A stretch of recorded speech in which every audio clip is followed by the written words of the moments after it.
Now, with over 11 years in or around the influencer industry, starting at Nuffnang, one of Remarkable's fiercest opponents at the time, David Krupp has been in the industry firsthand, has seen the incredible power that influencers have when moving products. Recently launching the Influencer Store, a licensing company working with digital creatives to be able to develop their own product ranges and sell to their audience. Welcome, David. Thank you. Pleasure to be here. Thanks for having me. I was delighted to see your news last week. We did meet, I think, my previous role, you were at Nuffnang, I was at Media Brands, but I think you had already moved on at that point, but you have been in this industry because even prior to Nuffnang, correct me if I'm wrong, you were in MySpace as well, is that right? Yeah. My first gig was at MySpace and I was there for a couple of years, started writing my own blog, and because of that and because of the MySpace experience, I got tapped on the shoulder to help launch Nuffnang, which was an incredible experience over 6 years. Yeah, amazing. I mean, you've been in and around, like I said, the industry for some time now, recently being at IMG, so talent side of it, but now the Influencer Store, cool name. I just love the name. Tell us about this model and how it all came about for you. Sure. So, as you said, we are a licensing agency for social media influencers, which means that we create products, product lines for influencers. Yes.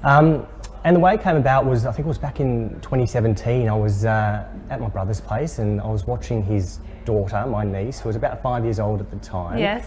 Absolutely obsessed with YouTube channels run by kids. Yeah, right. And I realised that she was obsessed with these channels in the same way that I was obsessed with the shows that I used to watch when I was a kid back in the 80s, you know, like Transformers and He-Man. And I realised that in the same way that I went out to buy figurines of He-Man or the toys of Transformers, that she would in exactly the same way, if given the chance, go out and buy toys with the brand name of those shows that she watches on YouTube. So it kind of got me thinking, wow, this could actually be rolled out across multiple categories wherever there's an influencer. So kind of spawned from there, and now here I am today. Yeah, right. Well, the top YouTube channels in Australia, correct me if I'm wrong, I'm just thinking at the top of my head, are definitely toys and beauty, right? So kids and beauty. Correct. Right? Yeah. So is that where, how does the model work?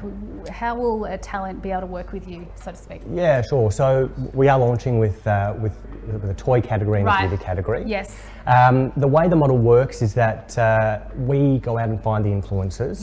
We've obviously got a checklist that we want to tick off before we approach them.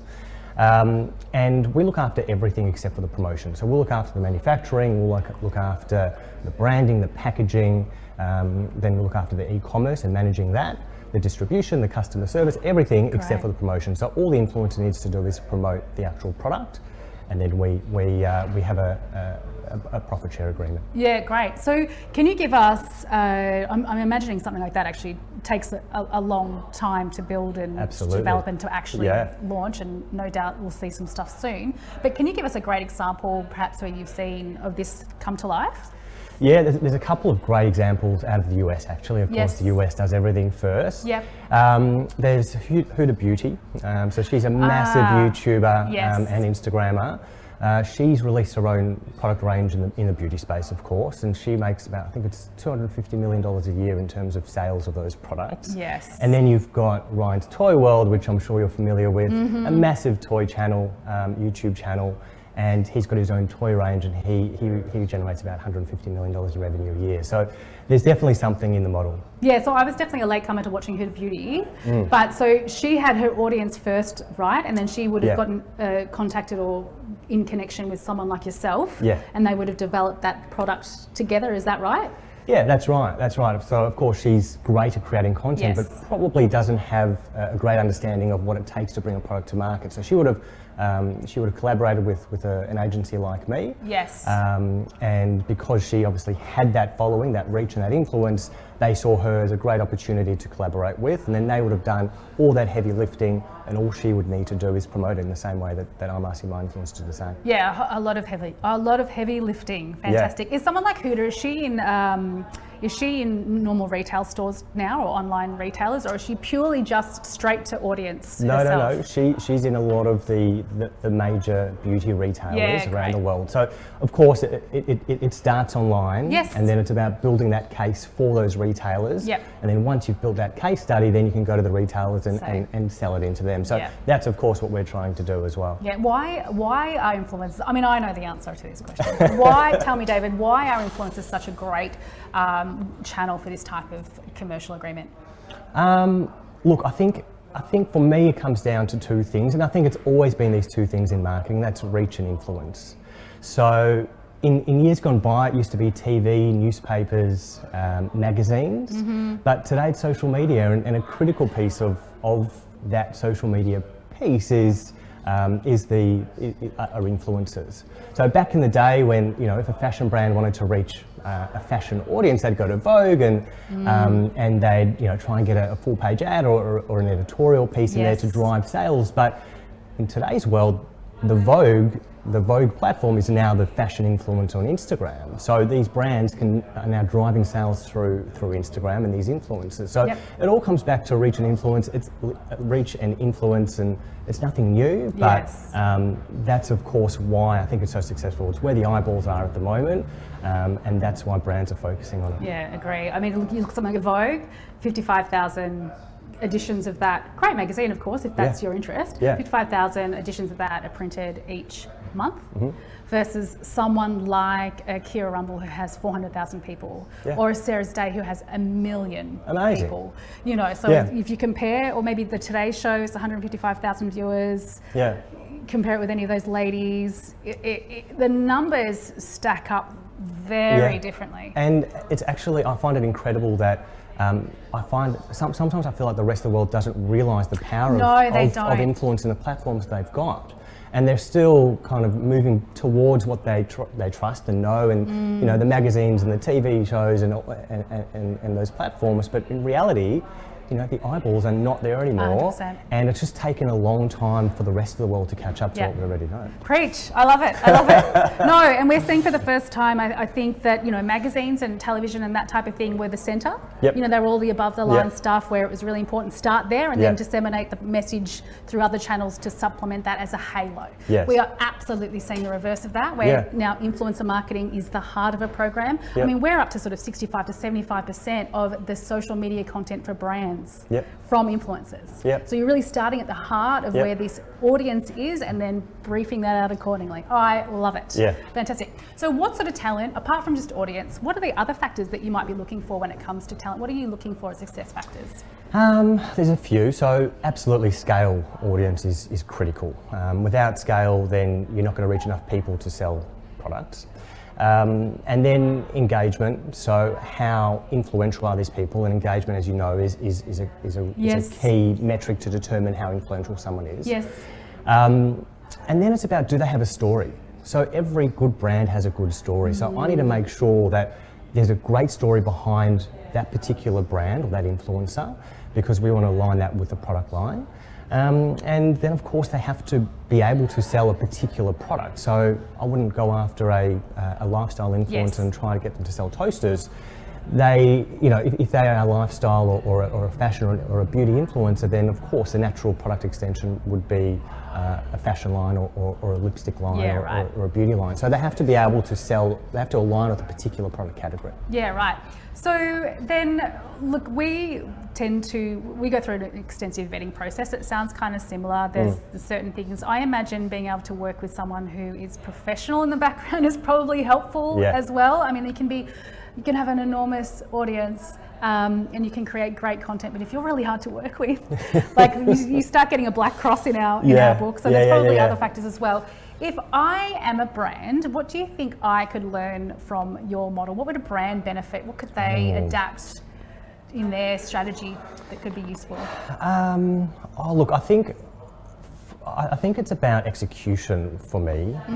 What has come about in the last 12 to 18 months are these incredible tools that brands can use to sell directly on these social platforms. So for me, it's about the execution. What brands need to understand that this is coming very, very fast. Yes. That they are going to be able to sell, if they aren't already, which they should be, they are going to be able to sell directly on Instagram and on Snapchat and on TikTok directly. So they need to get across what is available, so shoppable posts, or it might be Facebook shops. And also seeing where influencers can actually help them push those products too. Right. So influencers are now, they already were a critical part of any online campaign, but now they become a more critical piece because they can push literally through. Tap, like the audience literally tap on their post and go straight to your e-commerce. Quick and easy, and it's what consumers are kind of crying out for today. They don't want to waste time, a lot of the time, with researching and going, taking weeks and weeks to find a product. They see it. These people are aspirational figures. If they use it, then the user's going to want to buy it as well. Click, done. Purchase. Yeah, in my cart. Bring it in home. my cart. So I think brands need to understand what those tools are at their disposal and quickly get on board to use it. 100% agree. All right, like I said, you have been in the industry for a very long time. We've kind of like shadowed each other along the way. You kind of went out of the influencer directly for a little while. Yep. Tell us, what is your prediction for the next little while when it comes to influencer marketing? Look, I've been around for a while. Yes. So I have seen. I love that you went out and then came back. Yeah, so I've had that outside perspective. Yes. Worked at media agencies too. Yes. So I've really, I think, I'm lucky to have a well-rounded perspective on what's going on. And I think whilst it's a really new industry, when you look at TV or those other platforms we talked about, newspapers, magazines, they've been around for about 10 years. But I think that we've seen brand saturation happen very, very quickly.